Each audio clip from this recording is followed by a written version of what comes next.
My parents missed my MIT graduation for my sister's ballet recital. When they finally showed up to my life, I was already gone. May 20th, 2019. I stood alone on Killian Court in my crimson doctoral robes, watching families swarm around their graduates like they'd just returned from war. My phone buzzed with the text I'd been dreading, but somehow expecting. Sweetheart, we're so sorry. Madison's understudy got sick, and they moved her up to principal dancer. We can't miss this. You understand, right? We'll celebrate when you're home. So proud of you. 26 years old, PhD in quantum computing from MIT, youngest recipient of the Hertz Fellowship in my program's history. Standing completely alone while a stranger offered to take my photo because I looked too accomplished to not have pictures. I took that photo, smiled, then I walked to my apartment and started packing. The thing about being invisible your entire life is that eventually you learn to make yourself useful. I learned to cook at age 9 because mom was always at Madison's dance rehearsals. I learned to forge parent signatures at 12 because they'd forget school events existed. I learned to pay bills at 15 when our electricity got shut off because dad was in Denver for Madison's nationals and forgot we existed. When I got my MIT acceptance at 17, they congratulated me between discussing Madison's costume budget. That's wonderful, honey. Did you hear Madison might get a solo at regionals? MIT gave me a full ride. They didn't even ask how much it cost. I spent 7 years building quantum algorithms that could revolutionize encryption. My dissertation advisor called it generational work. My parents called twice, once to ask if I could send money for Madison's summer intensive, once to tell me they'd sold my childhood bedroom furniture for her new point shoes. The night after graduation, alone in my apartment, I made 3 decisions. First, I accepted the research position at Quantum Systems Institute in Zurich. Starting salary, $340,000 plus housing stipend. Second,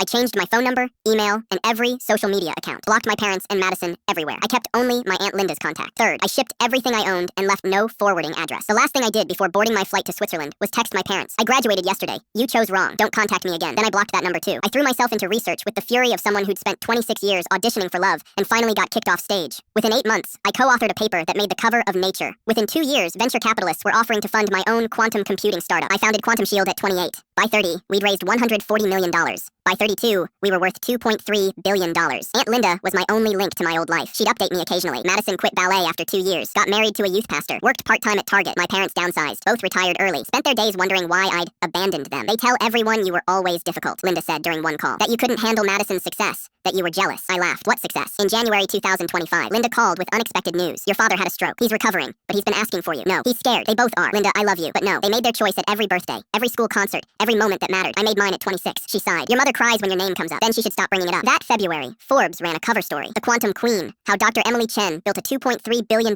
empire before 35. There was a photo of me in our Zurich headquarters, standing in front of our quantum computer prototype. I built a life where their absence didn't echo. Billions earned, a world applauding, and not once did I look back. They want reconciliation now, but I learned to thrive alone, and I won't trade wholeness for their regret. Today, I'm 35. Quantum Shield employs 847 people across 12 countries. I've been profiled in Time, Forbes, and Nature. I've keynoted at MIT, Stanford, and Cambridge. My parents have never seen my office, met my team, or understood what I actually do. They wanted a daughter who'd forgive endless neglect, because family is everything. They got a woman who proved family is only everything when it shows up. By the time they realized what they'd lost, I'd already built an empire on their absence.